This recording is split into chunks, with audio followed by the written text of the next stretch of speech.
iyo iteka mvuze ijambo the rule of laws ntekereza kesi nka Bannyahe wenda n'urugero, ariko kangondo ya kabiri ese ubundi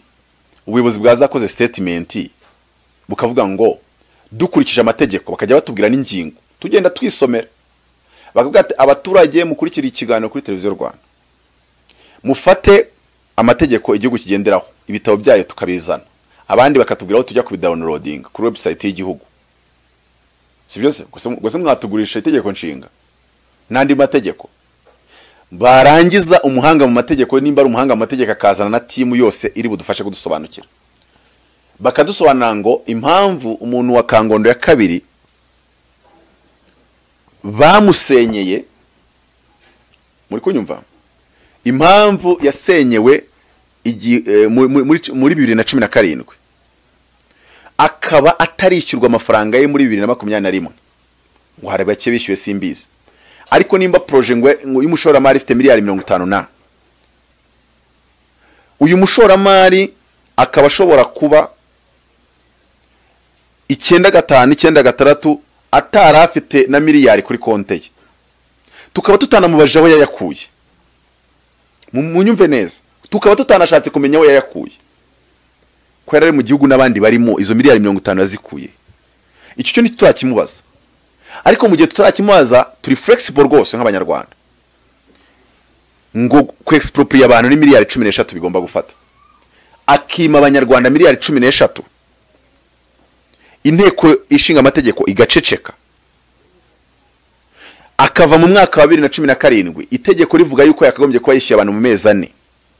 amezi 4 ya mbere agashira ntabishyure, aya kabiri agashira ntabishyure, aya gatatu agashira ntabishyure. Ariko reka ngubwire, nimba sinzi ikintu sinzi ukuntu mbyumva, ariko mba nibaza ngo wowe muyobozi, kuko umuyobozi abashinzwe inyungu kureberera inyungu z'abaturage, iyo ibyo bibaye ku muturage uyoboye, wowe depite ukicecekera, reka nkubaze rwose, wowe baramutse bakwe expropriate ukamara imyaka ine utarabona amafaranga yawe,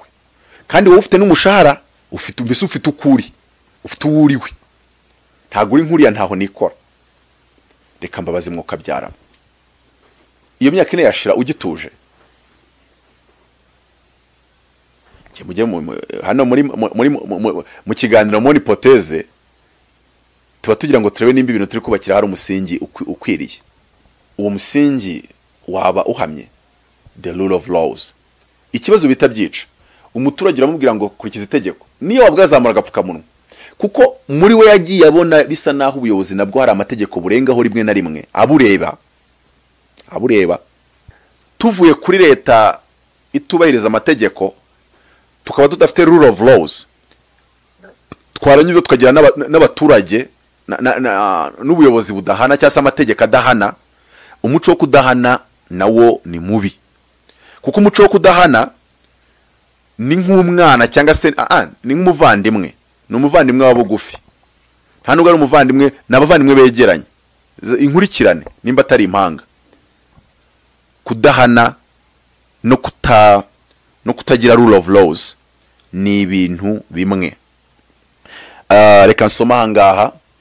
ubundi tugira ibintu tuganiraho mu buryo bwa hypothèse, kuko twabonye ko hypothèse ntago ufite amakuru yose, ariko nyine navuze ngo bazaze batubwira ati mufata amategeko dutangire inyuguti ku yindi tuyigendanemo neza. Iri tegeko ryemerera umushoramari kumara imyaka 4 atakwishyuye, iri tegeko rimwemerera kujya kukubakira kugushyira mu nzu wowe wumva udashaka, niga no muri karitsiye udashaka, hejuru y'umushoramari ufite miliyari 50, 13 nazitange. Njyaho kugira ngo mfatire ya risk ndi leta, nafata zira miliyari 13 nkazishyira abaturage, nkabwira umushoramari ngo leta izayakwishyuza. Iyi cyo gikorwa ibibazo biba byararangiye, nta n'uwari kumenya ko kiriho. Leta ikabwira umushoramari ngo nimba ufite ibibazo by'amafaranga, bibaho mu bucuruzi, bibaho, twe nka leta tugiye gufata miliyari 13, kamvugere kambabwire bije y'u Rwanda ni trillions enye, ubwo biravuze ngo ni miliyari 400. aho kugira incident nk'iya Bannyahe ni akahe kateye n'iki kivugwa ni Bannyahe Kangondo ya kabiri n'induri ni bande bagiye bigaragambije ni bande bagiye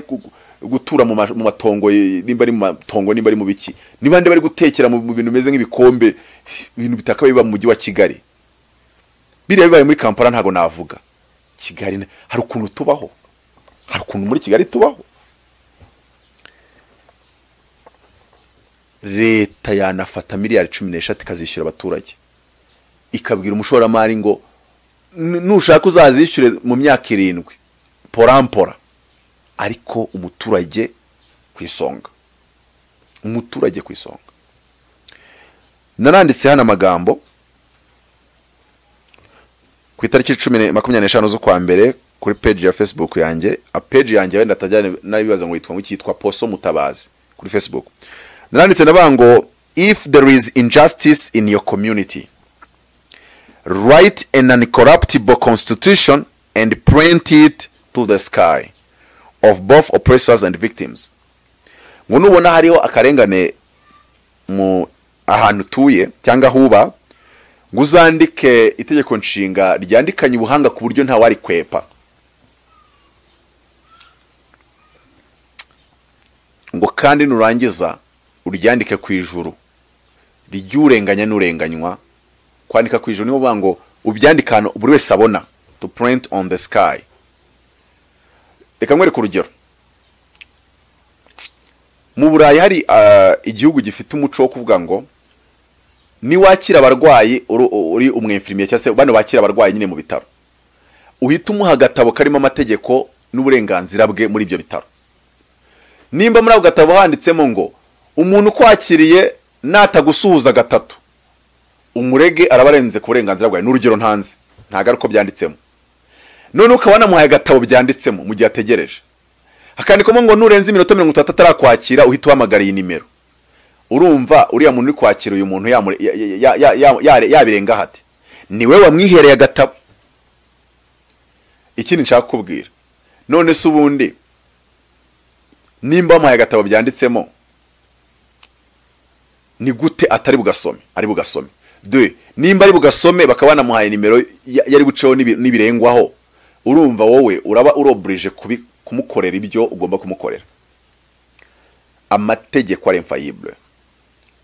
kandi ka mategeko iyo mvuze nka incorruptible constitution bashatse kuvuga iki nka constitution kavuga ngo expropriation dushizeho wenda ikigo kirimo abakozi 8 abakozi 8 na abavoka benshi bafite donc na abavoka bari ku rwego ruri national level cyangwa se international level wa muntu ushobora kugenda akaburana urubanza irahe akarutsinda abo bavoka 8 n'urwo rwego bariho bazahembwa mu misoro y'abanyarwanda don't worry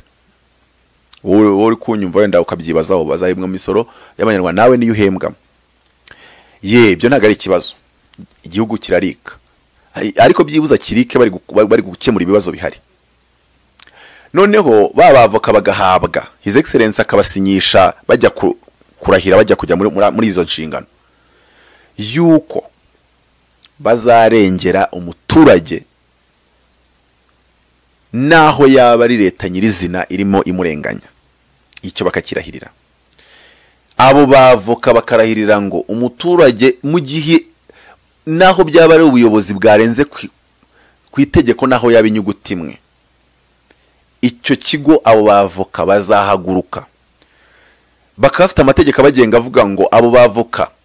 iyo bagejeje ikirego mu rukiko kivuga ko umuturage yarenganye ndetse by'umwihariko yarenganyijwe na leta ndetse by'umwihariko yarenganyijwe n'abavuga rikijyana hari imvugo mu Rwanda dukunda kwita abavuga rikijyana ubwo ngo nabana afite za miliyari nigeze kumva ibyo bintu mu makuru ngo twatuve mu Uganda ngo abavuga rikijyana bo mu mudugudu wa Mwijuto ngo bakoza inama bemeza ko nuko reka mbabwire community cyangwa se ubuyobozi bugomba gushyira imbaraga cyane mu kurengera insuzugurwa cyangwa se bano bantu bacishe bugufi kuko bari abantu bo nyine bavuga ari kijyana. Mwabonye yuko iyo hari n'icyo batemeranyije na leta bazi inkiko bajya kuregamo mpuzamahanga bagatsinda. Rero uyu muturage niwe ukeneye kuvugirwa. Abadepite cyane cyane by'umwihariko umuturage uriya muntu urohereza umuntu wabannyehe ngo ajye yirwa siragira mu manza, koko akeneye kujya yirwa muri ibyo. Umuntu wabannyehe akeneye yuko abadepite bajya mu kibazo cye mpaka. Naho se uzwa n'igihe ibindi bihugu byanadusuzugura.